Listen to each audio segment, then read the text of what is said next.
नमस्कार, आप देख रहे हैं न्यूज़ वन इंडिया। मैं हूं आपके साथ राहुल गोयल। वर्ष 2019 में उत्तर प्रदेश की 20 करोड़ जनता ने 80 सांसदों को अपने प्रतिनिधि के रूप में चुना था और इस उम्मीद के साथ कि ये तमाम सांसद जनता के सुख दुख में उनके साथ खड़े रहेंगे। लेकिन क्या ऐसा हुआ?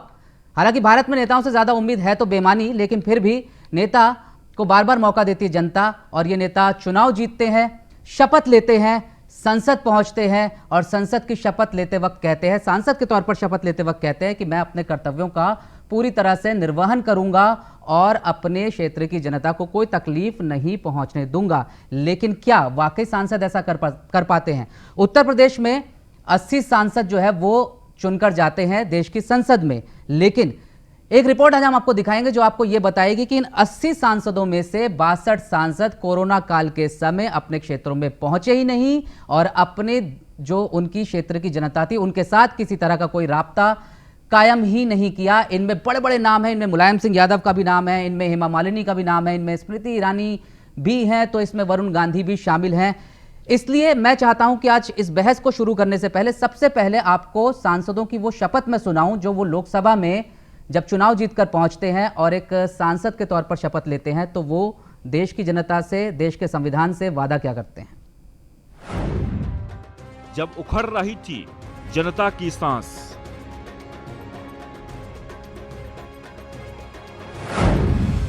तब कहां थे उत्तर प्रदेश के खासम खास।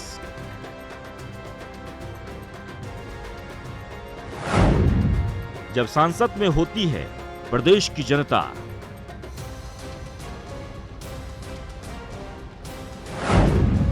तब भी सांसदों को क्षेत्र में जाना क्यों नहीं जमता। मैं सोनिया गांधी जो लोकसभा की सदस्य निर्वाचित हुई हूँ, सत्यनिष्ठा से प्रतिज्ञा करती हूँ कि मैं विधि द्वारा स्थापित भारत के संविधान के प्रति सच्ची श्रद्धा और निष्ठा रखूंगी। मैं भारत की प्रभुता और अखंडता अक्षुण्ण रखूंगी तथा जिस पद को मैं ग्रहण करने वाली हूँ उसके कर्तव्यों का श्रद्धापूर्वक निर्वहन। मैं मुलायम सिंह यादव जो लोकसभा का सदस्य निर्वाचित हुआ हूँ, ईश्वर की शपथ लेता हूँ कि मैं विधि द्वारा स्थापित भारत के संविधान के प्रति सच्ची श्रद्धा और निष्ठा रखूंगा। मैं भारत की प्रभुता और अखंडता अक्षुण्ण रखूंगा तथा जिस पद को मैं ग्रहण करने वाला हूं उसके कर्तव्यों का श्रद्धापूर्वक निर्वहन करूंगा।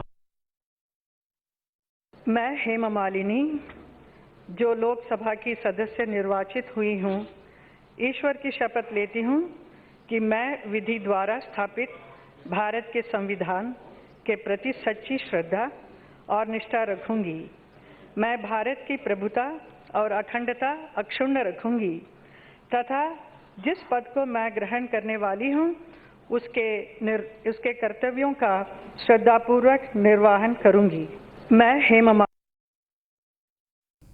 तो ये जो आपने शपथ सुनी ना, इसकी जो आखिरी लाइन है उस पर गौर कीजिए कि जो मुझे कर्तव्य बताए गए हैं एक सांसद के तौर पर उनका मैं पूरी निष्ठा से पालन करूंगी या करूंगा। लेकिन क्या ऐसा हो पाता है? और अगर ऐसा हो पाता तो क्या उत्तर प्रदेश में जब कोरोना काल के समय वहां की जनता परेशान घूम रही थी, अस्पतालों के चक्कर काट रही थी, ऑक्सीजन की कमी थी, दवाओं की कमी थी, क्या तब वहां के 80 सांसदों में से 62 सांसद अपने क्षेत्र से गायब हो जाते अगर इस शपथ का सही में वहां जो तमाम सांसद है वो पालन कर रहे होते? एक बड़ी बहस हम इस पर आज शुरू करने जा रहे हैं। फिलहाल हमारे साथ आचार्य प्रमोद कृष्णम, नेता कांग्रेस, हमारे साथ मौजूद हैं और फिलहाल हमारे साथ विक्रम बिदुड़ी जी हैं जो कि बीजेपी का पक्ष रखेंगे। आचार्य प्रमोद कृष्णम जी, सबसे पहले मैं आपके पास आना चाहता हूं। एकमात्र तो आपकी सांसद है वहां से सोनिया गांधी जी, किसी तरह से आपकी पार्टी की लाज उन्होंने बचा ली। पिछले कुछ महीनों में एक वीडियो कॉल ही कर लिया होता अपने देश की, अपने क्षेत्र की जनता के सामने, कम से कम जाना अगर संभव नहीं था तो कम से कम कोई राब्ता कर लिया होता। फिर आप शिकायतें बहुत लंबी लंबी होती है आप लोगों की। हाँ, बात आपकी ठीक है, लेकिन राब्ता भी किया होगा और रायबरेली में जो कांग्रेस के जितने भी कार्यकर्ता हैं, नेता हैं, वो भी सब यथासंभव मदद कर रहे होंगे। मैं ऐसा नहीं मानता। मैं इस विषय को दलगत राजनीति से हटकर के बात करना चाहता हूं, क्योंकि ये महामारी का दौर है। बहुत आसान है कि हम एक दूसरे पे आरोप लगाएं, लेकिन सच बात यह है कि सोनिया जी की एक तो तबीयत खराब पिछले 1 साल से है। दूसरी बात यह है कि अभी आप मुलायम सिंह जी को भी दिखा रहे थे और उनका नाम भी ले रहे थे, दूसरे दलों के सांसदों का। मैं ये कहना चाहता हूं कि ये ऐसा दौर है कि इसमें फिजिकली डिस्टेंस को मेंटेन करने के लिए प्रमोद कृष्णम जी वही तो मैं कह रहा हूं। इसका मतलब ये भी नहीं है कि जिन लोगों ने चुना है, जिन लोगों ने मत दिया है, तो वो इस उम्मीद के साथ दिया जाता है कि उनके दुख सुख में उनका सांसद उनके साथ खड़ा रहेगा। सर वही तो मैं आपसे कह रहा हूं, सांसद चाहे दल का हो, प्रमोद कृष्णम जी आपको रोक रहा हूं, लेकिन मैं आपसे वही कह रहा हूं कि मात्र 1500 रुपए देती है भारत सरकार ब्रॉडबैंड के सांसदों को। आप खर्च कीजिए, आप अपनी जनता से वीडियो कॉन्फ्रेंसिंग से जुड़ जाइए। लेकिन मुझे आप बताइए कि क्या सोनिया गांधी जी ने ये अपनी तरफ से कोशिश की कि वो वीडियो कॉन्फ्रेंसिंग के जरिए अपनी क्षेत्र की जनता को संबोधित कर देती है? चलिए मानिए जाना संभव नहीं रहा होगा, वो स्वास्थ्य उनका ठीक नहीं चल रहा है, हम कामना करते हैं कि उनका स्वास्थ्य ठीक हो, लेकिन जब जनता आपको चुनती है तो बहुत उम्मीदों के साथ चुनती है। देखिए, एक बात है पर्टिकुलरली किसी एक सांसद के विषय में बात करना, दूसरी बात है एक कॉन्सेप्ट पे बात करना। तो जहां तक मेरी बात को आप पूरी होने दें, मैं ये कहना चाहता हूं, जहां तक सोनिया जी का सवाल है, तो सोनिया जी के तमाम नेता, किशोरीलाल शर्मा जी हैं और उनके नेतृत्व में सारे लोग वहां लोगों की मदद कर रहे हैं, इसमें कोई दो राय नहीं है। मैं इसलिए नहीं कह रहा हूं ये बात कि मैं कांग्रेस के साथ हूं इसलिए ये बात कह रहा हूं, बट मैं ये मानता हूं कि तमाम क्षेत्र की जनता की अपेक्षाएं रहती हैं, उम्मीदें रहती हैं कि वो जिसको चुन रहे हैं वो उनके सुख दुख में खड़ा रहेगा और सांसद को खड़ा भी रहना चाहिए। तो ये बहुत ही ज्यादा दुर्भाग्यपूर्ण है कि अगर कोई सांसद दुख सुख में अगर फिजिकली वहां प्रेजेंट नहीं हो सकता है, व्यक्तिगत रूप से, शारीरिक रूप से उपस्थित नहीं हो सकता है, तो कम से कम वो किसी भी माध्यम से अपने क्षेत्र की जनता के सुख और दुख में खड़ा रहे और उनकी सेवा करे।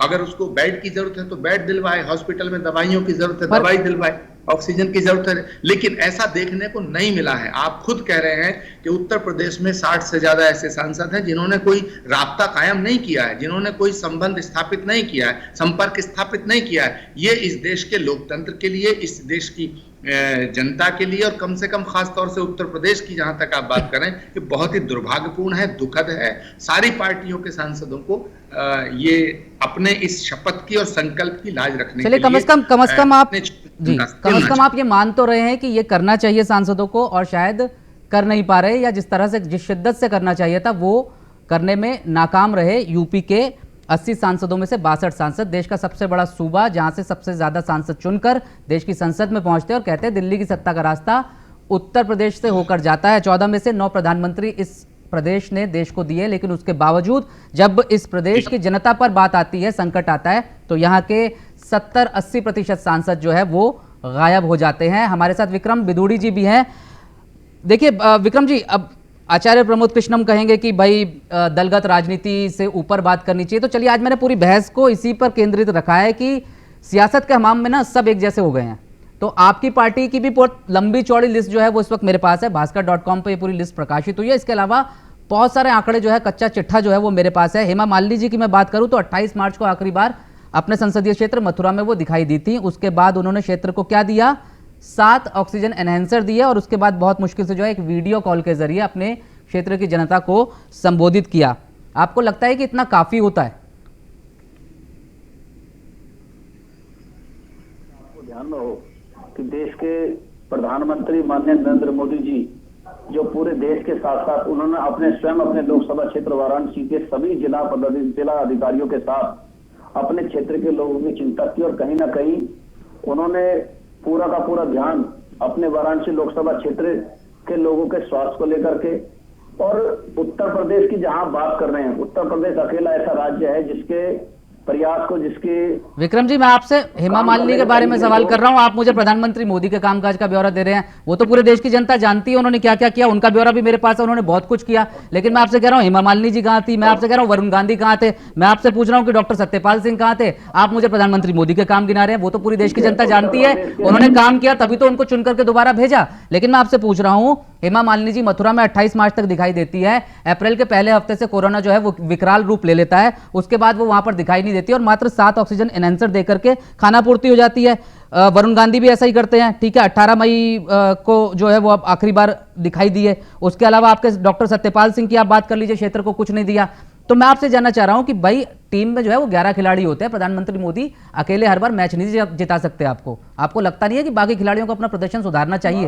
बाकी खिलाड़ियों को सुनिए, बाकी खिलाड़ियों ने लगातार अपने क्षेत्र के अंदर, चाहे वो दवाइयों को लेकर के मामला हो, चाहे मोदी किट के मामले के रूप में हो, लगातार सूखा राशन से लेकर के और गांव में प्रवास तक इवन कई सांसदों के आंकड़े हमारे पास है जिन्होंने लगभग अपने ही प्रयासों से अपने कोविड केयर सेंटर, आपको अकेले में दिल्ली के नोएडा और आसपास के क्षेत्र का मैं आपको ब्यौरा दे सकता हूँ विद आंकड़ों के साथ, कि कहीं ना कहीं सांसदों ने मिलकर के सरकार के साथ कंधे के साथ कंधा मिला करके अपने ही प्रयास से, अपनी ही व्यवस्थाओं के आधार पर कोविड केयर सेंटर, जब हाहाकार बेडों को लेकर के मच रहा था, हाहाकार अस्पताल के अंदर भर्ती को अभाव को लेकर मच रहा था, तब यही सांसद जो हमारे भारतीय जनता पार्टी के सांसद थे, इन्होंने किसी न किसी अपने गैर राजनीतिक संगठनों की सहायता से कोविड केयर सेंटर, आइसोलेशन सेंटरों की स्थापना की।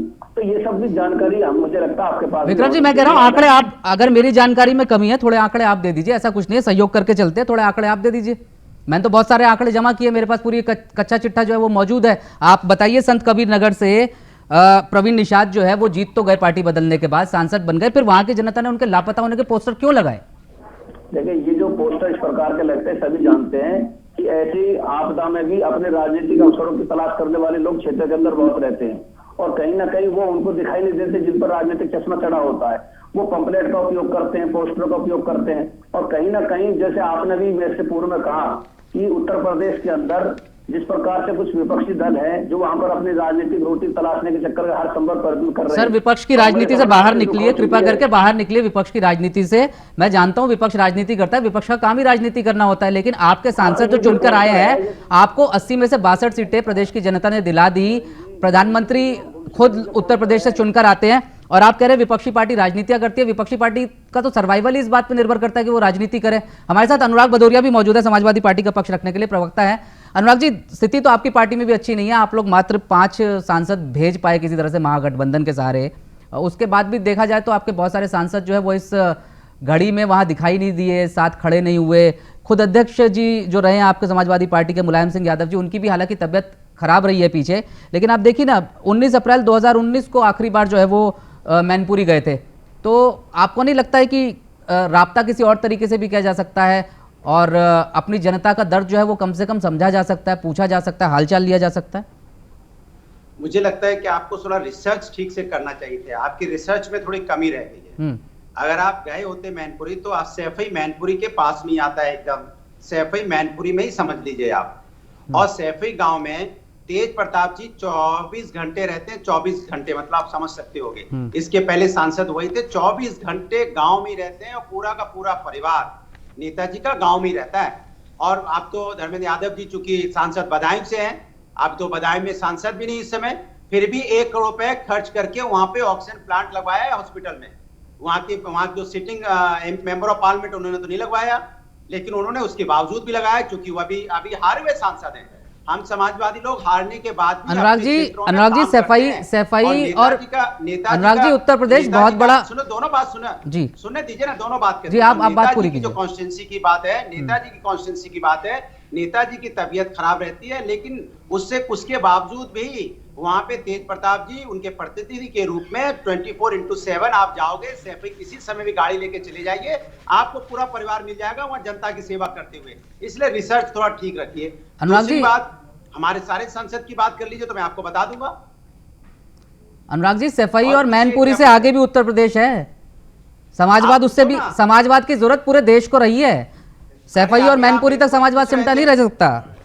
अरे लो, अभी आप मैनपुरी कॉन्स्टिट्यूंसी की बात पूछ रहे थे, अभी इधर नहीं तो आपने बता दिया कि गांव में क्या व्यवस्था की गई, सफाई में क्या व्यवस्था की गई, उसके बाद बाहर भी चीजें होती है ना रौनक जी। अरे सफाई में रहते मतलब कॉन्स्टिट्यूंसी में ही मैनपुरी की बात कर रहे हो ना आप, तो मैनपुरी जी बिल्कुल की बात कर रहे हो, तो बिल्कुल उसी में है प्रभु, तो वो तो मैनपुरी के पास उसी में है, मात्र 10 सर मैं आपसे वही कह रहा हूँ, 5 उसी सेवक, वही मैं आपसे कह रहा हूँ कि 5 सांसद है ना, 5 बाकी संसदीय क्षेत्र की भी बात करनी चाहिए ना आपको। आप पूछो ना, किसका पूछना चाहते हो आप, पूछो तो सही, तो प्रभु मैं आपको बता दूंगा, एक एक करके पूछ लीजिए ना। चलिए मैं आपको रिसर्च के आप रिसर्च लेके आए इसीलिए पूछ रहा हूँ ना आपसे, आपकी रिसर्च है फिर मैं बताऊंगा। तो आपको लगता है कि चलिए आपके सांसदों ने, आप ऐसा दावा कर रहे हैं कि उन्होंने बढ़ चढ़कर काम किया, बीजेपी के परफॉर्मेंस को आप कितने अंक देंगे, क्योंकि हमारे साथ विक्रम बिदूड़ी जी भी हैं, आपको क्या लगता है कि इतना संकट जो आया? आप अंक अपने हिसाब से दे दीजिए कि एक हारा हुआ सांसद इस कोविड काल में अपने क्षेत्र में बदायूं में 1 करोड़ रुपए खर्च करके 1 करोड़ रुपए वो इकट्ठा करके वहां ऑक्सीजन प्लांट लगाता है, वहां का जीता हुआ सांसद जिसको निधि भी मिलती है, उसने कितना खर्च किया अभी पूछ लीजिए, पता चल जाएगा, दूध का दूध पानी का पानी हो जाएगा कि हमारे यहाँ हारे हुए विधायक, हारे हुए सांसद अपने अपने क्षेत्र में जिससे हारे हैं, जिनका प्रतिनिधित्व वो कर चुके हैं, क्योंकि हम लोग ये समझते हैं कि जनता ने मुझे एक बार भी जिताया है और अपना प्रतिनिधित्व संभालने को दिया है तो हम उसके आभारी हैं, और ये मेरी जिम्मेदारी बनती है वो हराए या जिताए हम उसकी सेवा करें।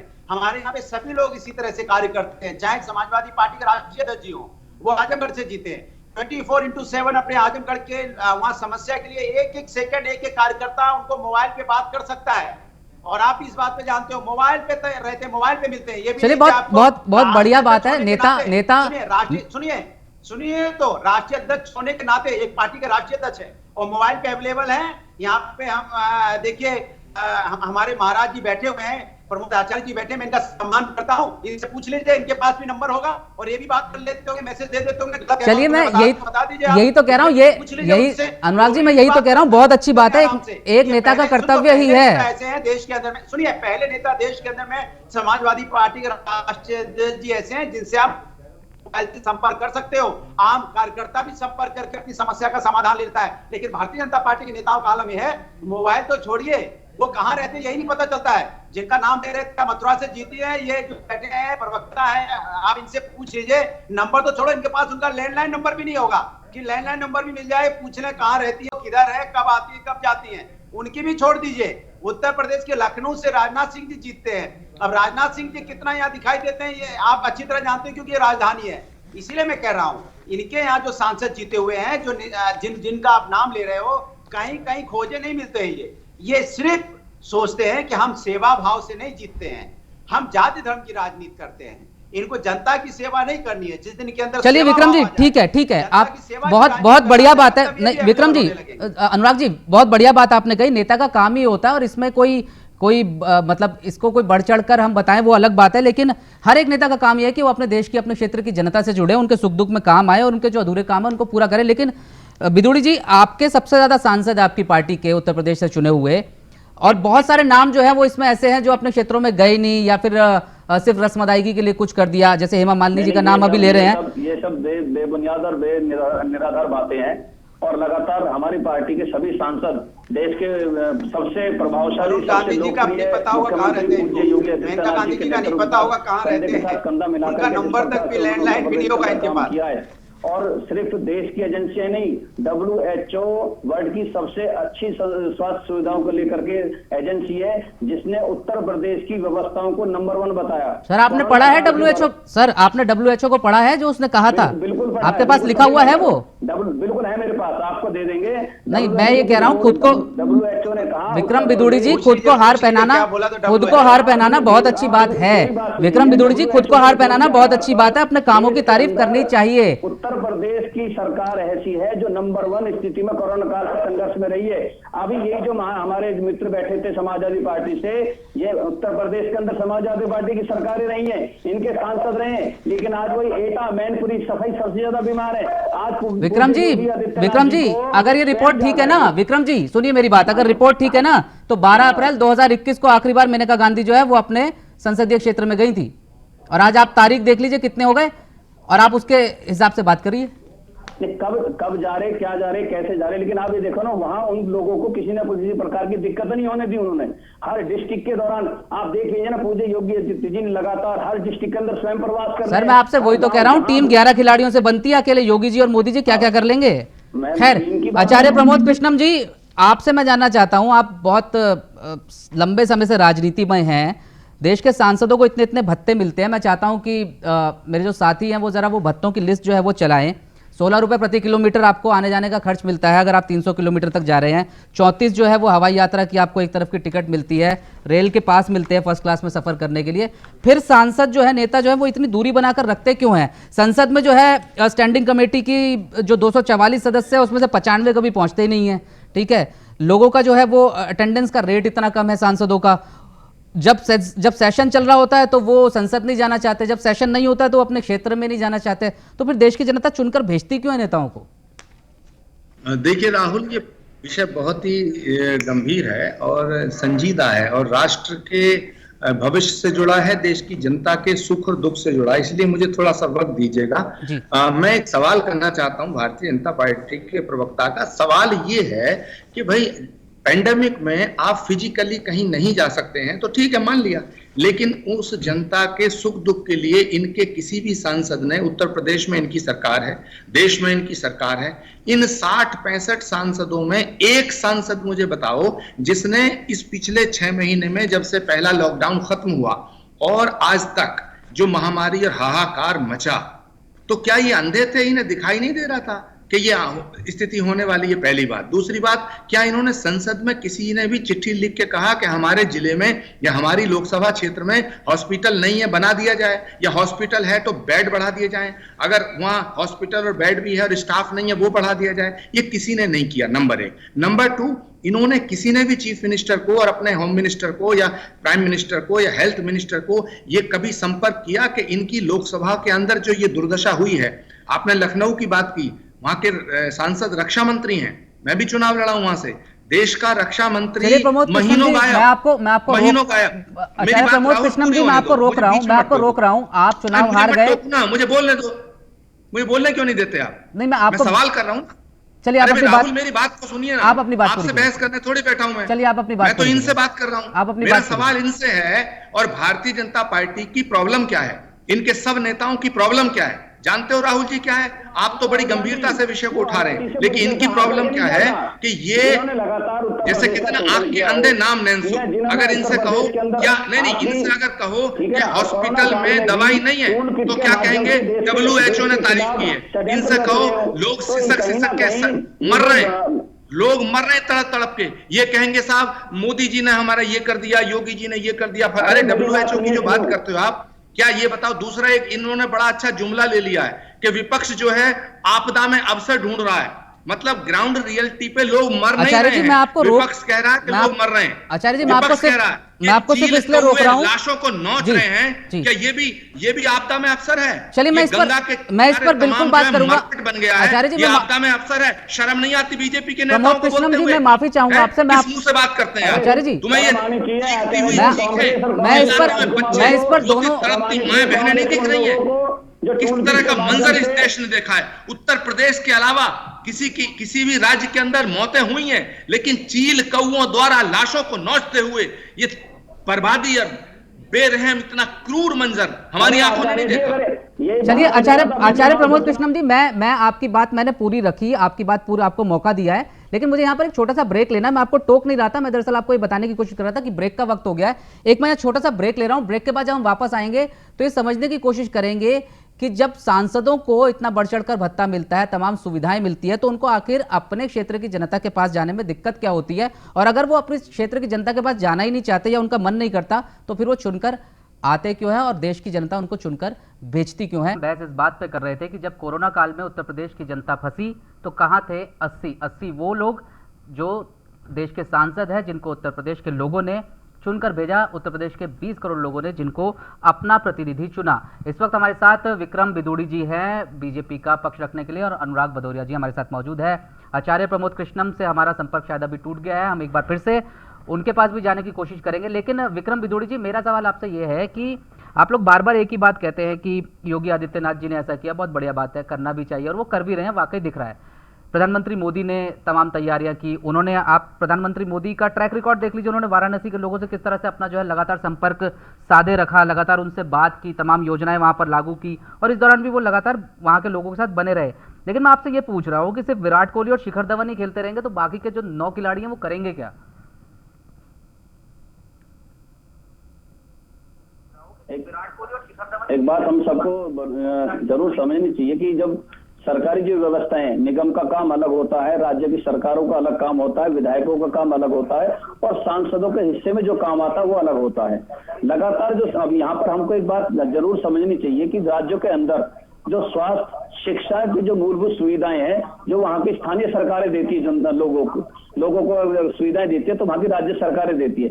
मैं बार बार जो पूज्य योगी आदित्यनाथ जी का नाम ले रहा हूँ, मैं बार बार जो राज्य की सरकारों को ले रहा हूँ। रही बात जहां तक सांसदों का सवाल है, सांसदों ने अपने क्षेत्र के अंदर लगातार वीडियो कॉन्फ्रेंसिंग के माध्यम से, वर्चुअल बैठकों के माध्यम से और कहीं ना कहीं, जैसे मैंने पहले बताया, पिछले लॉकडाउन के भी आप अगर बैक में जाएंगे, कोरोना की पहली लहर के दौरान, तो मोदी किट लगातार हर क्षेत्र के हर घर घर तक पहुंचाने का काम किया है। अभी हमारे जो अलीगढ़ के आप सांसद दिखा रहे हैं सतीश, लगातार सतीश जी से भी बात हुई थी, लगातार किस प्रकार से इन्होंने हर घर तक छूने का प्रयास किया है, क्योंकि पिछले लॉकडाउन के अंदर समस्या कुछ और थी और इस कोरोना काल के अंदर समस्या कुछ और आ रही है। ये जो सेकंड लहर आई है कोरोना काल की, इसमें समस्या दूसरी है। तो दूसरी समस्या को देख करके लगातार उत्तर प्रदेश सांसदों के साथ मिलकर के ऐसा संभव हो पाया है। सर ये समस्या आज की नहीं है, ये 72 सालों से देश इसी समस्या से जूझ रहा है और अगर ये समस्या खत्म हो गई होती तो आज देश के सूरत हाल कुछ और होते। 72 साल की जिम्मेवारी आचार्य जी और इनकी कांग्रेस के मुखिया तो 7 साल जी और कहीं ना कहीं 7 साल की तो ले लीजिए। अरे 6 साल मात्र हमारे पास देश के, चलिए 6 की ले लीजिए, ठीक ठीक लगा लीजिए, 6 की जिम्मेदारी आप ले लीजिए, बाकी 72 छोड़ दीजिए, जिन्होंने जो किया सो किया। 6 की जिम्मेवारी ले रहे हैं ना जी, 6 की जिम्मेवारी के आधार पर कह रहे हैं। आज देश की जीडीपी का आज देश कहाँ पहुंचा हुआ है, आप अंदाजा लगाइए कहाँ पहुंचा है सर, मैं वही तो जानना चाह रहा हूँ आपसे। हाँ बता रहा हूँ ना, पहली बार देश के 35 करोड़ लोगों को बैंक की सीढ़ी चढ़ने का मौका पहली बार मिला। गैस का कनेक्शन 10 करोड़ माता बहनों को गैस का कनेक्शन क्या होता है वो देखने के लिए मिला। 10 लाख से ज्यादा गाँव के अंदर लाइट क्या होती है देखने के लिए मिला है। आप ये देखिए किस प्रकार। चलिए विक्रम जी, योजनाएं मत गिनवाइए, भारत सरकार बहुत अच्छा खासा खर्चा करती है अपनी योजनाएं गिनवाने के नाम पर ही, वो काम वो कर लेंगी। आपसे मैं जो सवाल पूछ रहा हूँ, आचार्य प्रमोद कृष्णम जी और अनुराग भदौरे जी, मैं आपको अब इस बहस में शामिल करना चाहूंगा। मेरी दुश्मनी या मेरा सवालों की दुश्मनी किसी सांसद से नहीं है, किसी एक सांसद से, किसी एक नेता से नहीं है। मेरी जो मेरे अंदर का गुस्सा है ना, वो आज इस बात को लेकर के है कि व्यवस्था आज से नहीं है, 7 दशकों से चलती आ रही है। सांसदों का भत्ता बढ़ता रहता है, उनकी सैलरी बढ़ती रहती है, बिल्कुल सही बात है, उनको भी अपने कामकाज करने के लिए बढ़ना चाहिए, सब कुछ होना चाहिए। आप लोगों को 1.5 लाख फोन कॉल जो है वो फ्री मिलती है करने के लिए, आप लोगों को ब्रॉडबैंड के लिए अलग से पैसे मिलते हैं। और आचार्य प्रमोद कृष्णम जी, अगर आप लखनऊ से जीत गए होते तो शायद ये सारी सुविधाएं आपको भी मिल रही होती। हवाई यात्रा की टिकटें मिलती है, 34 टिकट मिलती है आपको एक तरफा यात्रा की, ट्रेन की टिकट मिलती है, सब कुछ तो आप लोगों को मिलता है। लेकिन फिर जनता जब आप लोगों को पुकारती है, गुहार लगाती है, कहती है कि भाई हमारी बात सुन लो, हमसे राब्ता कर लीजिए, हमसे संपर्क कर लीजिए, तो फिर जो पोस्टर लगाने पड़ते हैं सांसदों के नाम के। तो पहले प्रमोद कृष्णम जी, आपसे मैं जानना चाहूंगा कि देखिए बात घूम फिर के वही आ जाती है कि 72 सालों में आपने जो देश का डीएनए बनाया ना, उसी को लोग भुगत रहे हैं। लेकिन इस बात से हालांकि मैं तो पूरी तरह इत्तेफाक नहीं रखता हूं पर्सनली, लेकिन जानना ये चाहता हूं कि ये व्यवस्था सुधरेगी कब? आपके सांसद ही शुरुआत कर दे, क्योंकि राहुल गांधी जी तो अमेठी छोड़ के वायनाड चले गए, सोनिया गांधी जी रह गई, उनकी तबीयत खराब है, तो देश की जनता कब तक जो है ये सब दिक्कतें झेलती रहेंगी? देखिए राहुल जी, एक सवाल है कि चुनाव कौन हारेगा, सत्ता में कौन आएगा कौन नहीं आएगा। दूसरा सवाल है ये देश की जनता कैसे बचे। ये मैं बिल्कुल ये नहीं कह रहा हूं कि साहब योगी आदित्यनाथ जी ने ये कोरोना फैला दिया, मैं ये नहीं कह रहा हूं प्राइम मिनिस्टर मोदी नहीं होते तो कोरोना नहीं फैलता। मैं ये कहना चाहता हूं, और जो भारतीय जनता पार्टी के प्रवक्ताओं को स्वीकार करना चाहिए, इनकी प्रॉब्लम क्या है, ये सत्य को स्वीकार नहीं करते। अगर ये कहें कि हाँ साहब हमसे गलती हुई, अरे भाई मोहन भागवत जी आरएसएस प्रमुख हैं, उन्होंने कहा सरकार गफलत में थी, तो क्या वो कांग्रेस के कहने पे कह रहे थे? दूसरी बात, आपको अपनी गलती को स्वीकार करना चाहिए। जिस तरह से तैयारी होनी चाहिए थी वो नहीं हुई। आपके जो 60-65 सांसद हैं वो कहीं नजर नहीं आए, ये सत्य है। कहीं एक जगह आपके पास अगर कोई विजुअल हो, कोई फोटो हो किसी सांसद का कहीं अंतिम संस्कार में शामिल हुआ हो, डिस्टेंस, सोशल डिस्टेंस का पालन करते हुआ हो, किसी के घर जाता हुआ नजर आया हो, कहीं आपको कुछ बांटता नजर आया हो, कहीं गैस सिलेंडर की बात करता नजर आया हो, कहीं ऑक्सीजन या बेड दिलाता नजर आया हो, कहीं कुछ नहीं है, कोई मतलब नहीं है। तो ये सवाल उठ रहा है और राहुल जी आप ये सवाल उठा रहे हैं, मैं आपका धन्यवाद अदा करता हूं। अब दूसरी बात मैं ये कहना चाहता हूं कि ये जो कह रहे हैं 72 साल, हाँ इस देश में पहली बार इस देश का नाम भारत हुआ वो इन्होंने रखा है। इस देश में रेल नहीं थी, इन्होंने चलाई है। इस देश में हवाई जहाज नहीं उड़ रहे थे, इस देश में परमाणु परीक्षण नहीं हो गए थे। ये जितने दिल्ली के अंदर, बंबई के अंदर, लखनऊ के अंदर स्टेडियम्स और ये सब जो डेवलपमेंट हो रहा है ये इन्होंने ही कर दिया। ये देश पहले था नहीं साहब, ये देश नहीं था। हम रोटी खाना नहीं जानते थे, हम तो भूखे मर रहे थे। परमाणु परीक्षण इंदिरा गांधी के जमाने से हो रहा है। देखिए ऐसा पाकिस्तान है, के आचार्य जी आपको रोक रहा हूं, फिर आप नाराज हो जाएंगे। आपको रोक रहा हूं। सुनिए, ये देश, आपको शर्म नहीं आती ये कहते हो बीजेपी के नेताओं? आपको शर्म आनी चाहिए। आपको ये इसलिए शर्म आनी चाहिए कि 7 साल से देश आपके हाथ में है। 7 साल से देश आपके हाथ में है। ये जो लाशें बिना संस्कार के गिद्ध नोच रहे हैं, जी मैं आपको रोक रहा हूं, फिर आप नाराज हो जाएंगे, फिर आप कहेंगे मैं आपको समय नहीं दे रहा हूं। लेकिन आप गौर कीजिए, सबसे ज्यादा समय मैं आपको दे चुका हूं अब तक। मैं सबसे ज्यादा समय आपको दे चुका हूं। हालात यही ठीक होते तो इनकी स्थिति ये नहीं होती। आज कांग्रेस मुक्त भारत नहीं होता। कांग्रेस की हालत देख करके आपको समझ जाना चाहिए देश की जनता क्या चाह रही है। आपको ठीक है, आपको उत्तर प्रदेश से भगाया जूते मार के लोगों ने, पार्टी वालों आपके राजकुमार को भगाया वहां से उत्तर प्रदेश के लोगों ने। तुम्हारा घुसना मुश्किल हो जाएगा। अरे आपको तो भगा चुके हैं लोग। जनता तुम्हारा स्वागत करेगी। बीजेपी के नेताओं मेरी बात को नोट कर लेना। सीधे कहां तक भागोगे तुम, देखते रहना। पास करना छोड़ दो, धमकाना छोड़ दो लोगों को।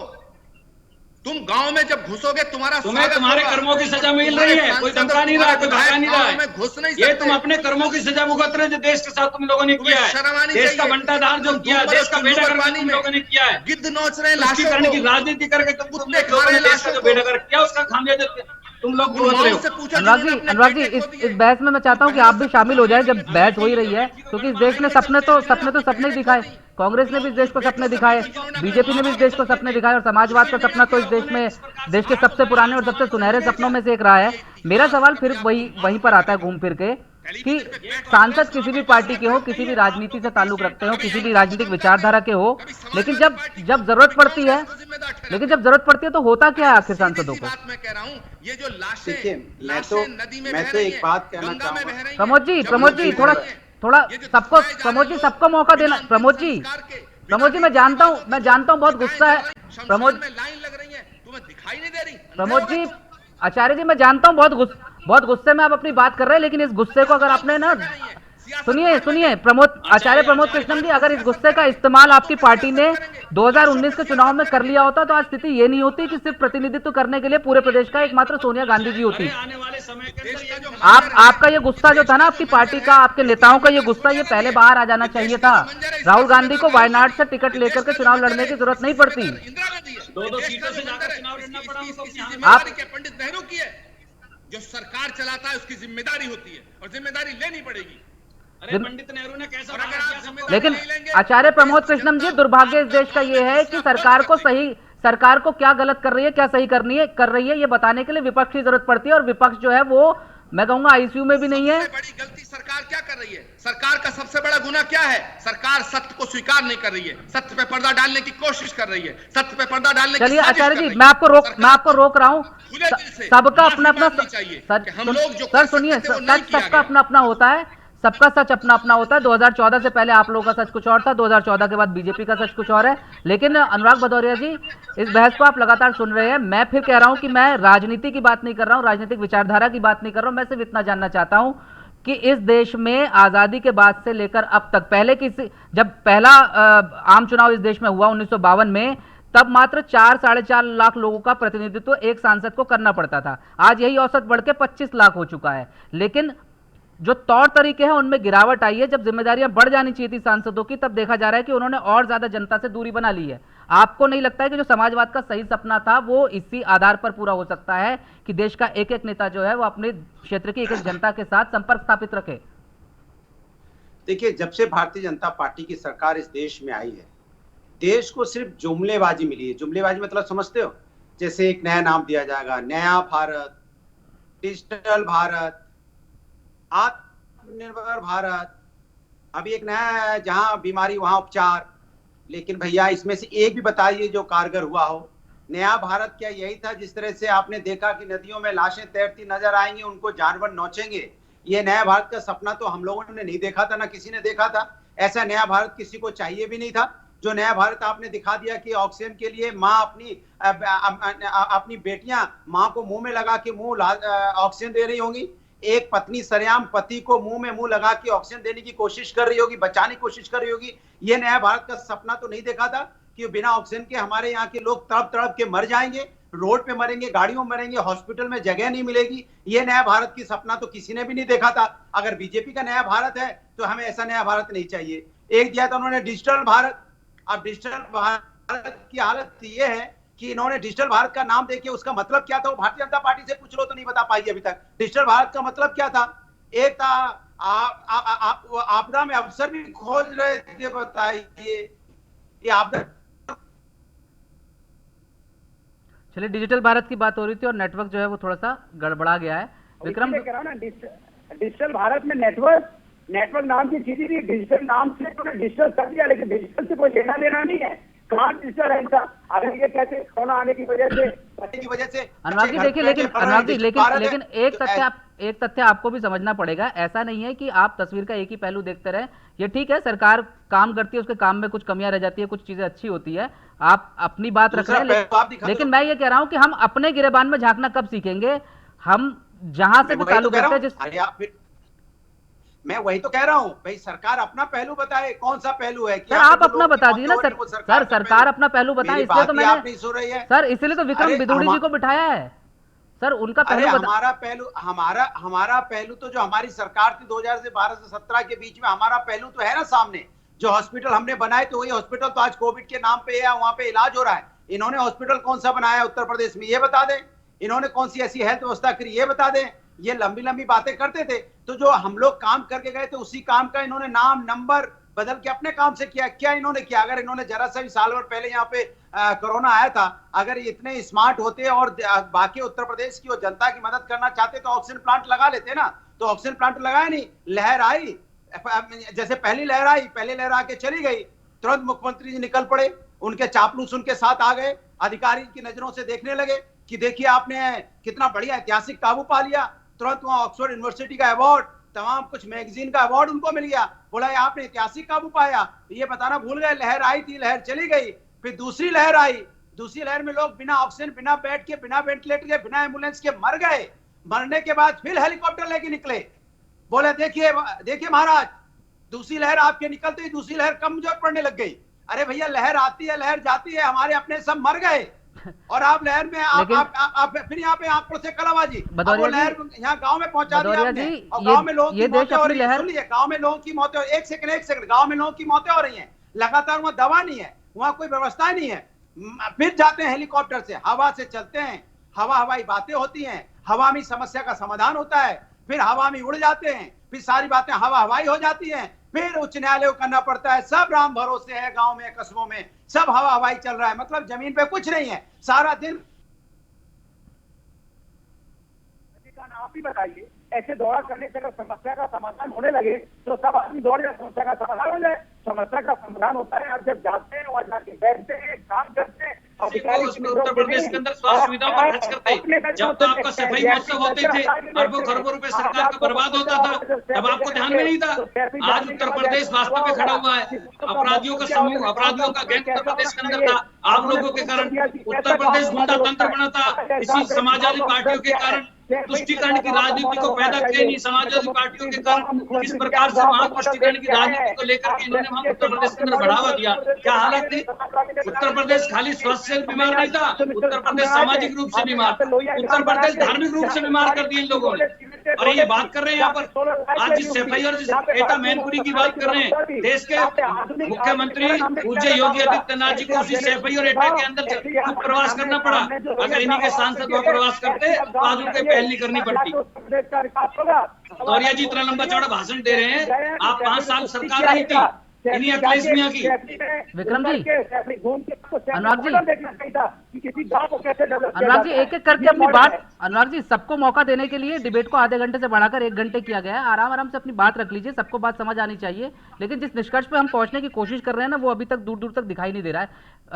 विक्रम जी, मेरा आपसे सवाल ये है कि उत्तर प्रदेश की आबादी करीब 20-21 करोड़ है, 22 करोड़ के आसपास है। अगर आप आबादी के हिसाब से कोई देश होता ना तो दुनिया में 6ठे नंबर पर होता, ठीक है। इतना बड़ा सूबे है, 22 करोड़ लोगों की उम्मीदें जो है देश के 80 सांसदों से लगी है, उसमें से 62 सांसद अकेले आपकी पार्टी के होते हैं, आपके गठबंधन के होते हैं। उसके बावजूद जो है एक रिपोर्ट आती है या कह लीजिए एक आंकलन आता है, और जिसमें यह साफ तौर पर दिखाई देता है कि भाई आपकी पार्टी के ज्यादातर सांसदों का अपने क्षेत्र की जनता से कुछ लेना देना रहा ही नहीं, खासकर इस संकट की घड़ी में। मैं ये जानना चाह रहा हूं कि क्या आप ये कहते हैं कि भाई स्थिति को, मैं आपको एक चीज याद दिला देता हूं, 4 अगस्त 2019 को जब देश भर के जनप्रतिनिधियों की ट्रेनिंग का एक सेशन बुलाया था, बीजेपी के जो जनप्रतिनिधि है, प्रधानमंत्री मोदी ने 2 दिन का सेशन था, उसमें उन्होंने 4 अगस्त 2019 को ये बात कही थी कि अगर 2024 जीतना है तो सांसद अपने अपने क्षेत्र में काम करना शुरू कर दे, अपने क्षेत्र की जनता से संपर्क स्थापित करना शुरू कर दे, वरना बहुत दिक्कत हो जाएगी। अब आप लोग अपने प्रधानमंत्री की बात भी नहीं सुनेंगे, उसके बाद आपकी रिपोर्ट भी ऐसी आएगी, तो फिर किया क्या जाए? हम देश के प्रधानमंत्री माननीय मोदी जी की बात को ही टाले, और कहीं ना कहीं ये जो देखने के लिए मिल रहा है लगातार, आप 2019 से उनके वक्तव्य के बाद लगातार जो मैंने कहा कोरोना का जो पहली लहर आई थी, तो हमारे देश के सभी मुख्यमंत्री, सभी सांसद एक मुश्त होकर के किस प्रकार से पिछली लहर के अंदर लोगों को राशन की दिक्कतें थी। आज जब जिस प्रकार से उत्तर प्रदेश के अंदर बाहर से लोग पलायन होकर के आ रहे थे, तो उत्तर प्रदेश अकेला ऐसा राज्य था जहां के सांसदों ने और मुख्यमंत्री जी ने मिलकर के बाहर विस्थापित लोगों को स्वयं सही सलामत रूप से अपने राज्य के अंदर स्थापित किया, और उनकी सुरक्षा की, उनको खाने की गारंटी की, और उनको मोदी किट अभी सभी सांसदों ने मिलकर के सरकार के साथ कंधा से कंधा मिला करके उनको घर वितरित करने का प्रयास किया। अभी हाल ही के अंदर इस प्रकार से मोदी जी ने जो अभी घोषणा की 2 महीने का राशन सभी राज्यों के अंदर सभी गरीब परिवारों को मिले, उसमें सांसदों को साथ मिलकर के इस प्रकार से उन्होंने दूसरी बार जो उम्मीद की थी कि सभी सांसद अपने प्रयासों से उन सांसदों की लिस्ट ना इस वक्त स्क्रीन पे चला रहा हूं मैं, देख लीजिए जरा एक बार इन्होंने क्या क्या दिया। अब इससे पहले कि आप एक बार तस्वीरें देख लेंगे ना, तो कोई अप्रैल के महीने में पहुंचा था, कोई मार्च के महीने में पहुंचा था, और जनता को देने के नाम पे क्या दिया वो आप अपनी टीवी स्क्रीन पर देख लें। देखिए आंकड़ों को ना उससे फेरबदल तो किया जा सकता है, लेकिन अगर आंकड़े सही हो ना तो उसको झुटलाया नहीं जा सकता। और ये आंकड़े जो है सांसदों की मेहनत से, इन्हीं सांसदों के प्रयासों से अकेले उत्तर प्रदेश के अंदर सबसे ज्यादा अगर वैक्सीन की डोज लगी है तो उत्तर प्रदेश के अंदर लगी है। जो आप ऑक्सीजन की बात कर रहे थे महाशय जी, ऑक्सीजन उत्तर प्रदेश के अंदर सबसे ज्यादा डिस्ट्रिक्ट के अंदर अगर कहीं ऑक्सीजन प्लांट लगने प्रारंभ हुए तो अकेला उत्तर प्रदेश है जहां सबसे ज्यादा ऑक्सीजन प्लांट लगे हैं। तो कहीं ना कहीं ये आंकड़े आप वो भी तो आंकड़े आपको रखने चाहिए ना। बताइए आचार्य प्रमोद कृष्णन, बताइए उत्तर प्रदेश इतनी तेजी से तरक्की कर रहा है और आप है कि आपको राजनीति के अलावा कुछ दिखाई नहीं देता, आप जो है बार बार शिकायत कर रहे हैं। राहुल दो बातें हैं। पहली बात तो ये है अभी प्रवक्ता विधुरी जी ये कह रहे और आपके वार्तालाप में विषय में जब 15 साल 20 साल पहले की जो आबादी है लोकसभा का जो है कम होता भाई, साधन भी तो नहीं थे, इंटरनेट नहीं था, मोबाइल फोन नहीं थे, कुछ भी नहीं था, वीडियो कॉन्फ्रेंसिंग नहीं थी, सब जगह सांसद को जाना पड़ता था।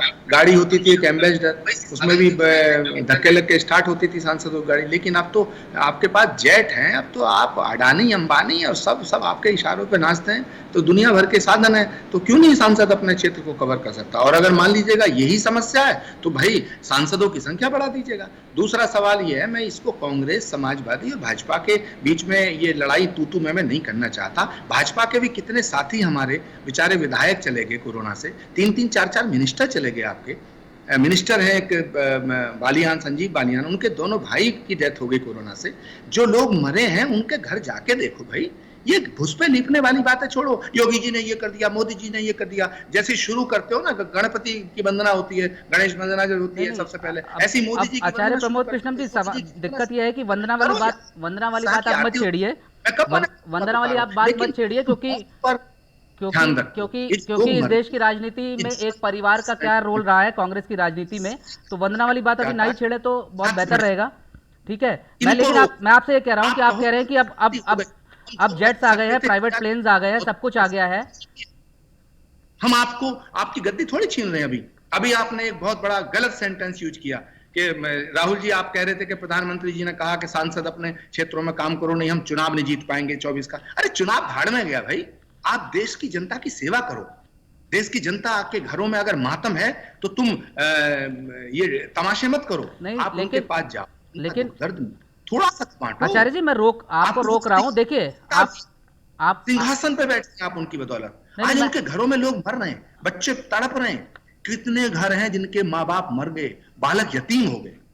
सोच सकते हैं आपको तमाम एनजीओ। अच्छा आचार्य प्रमोद कृष्णम जी, खैर देखिए ये आप अब जो आरोप लगा रहे हैं ना, तो कभी उत्तर दक्षिण ले आते हो, कभी पूर्व पश्चिम ले आते हो। भाई ये सब चीजें बाद में है, पहले हम मिलजुल करके इस बीमारी से लड़ें। इस देश को बचाना हमारा कर्तव्य है, हमारा दायित्व। ठीक है आचार्य प्रमोद कृष्णम, ठीक है, क्योंकि आप जो बात कह रहे हैं कि जेट आ गए हैं और डिजिटल सुविधाएं आ गई हैं, ये हो गया वो हो गया, लेकिन 6 महीने पहले प्रियंका गांधी गई थी सोनिया गांधी जी के संसदीय क्षेत्र में, और 600 किलोमीटर होगा मेरे ख्याल से दिल्ली से रायबरेली का डिस्टेंस है ना, और 16 रुपए प्रति किलोमीटर भत्ता भी मिलता है, तो 2-4 बार एक्स्ट्रा जाने में कोई दिक्कत नहीं थी। चल के मर रहे थे, ली आपने ली, आपने उस पे सियासत।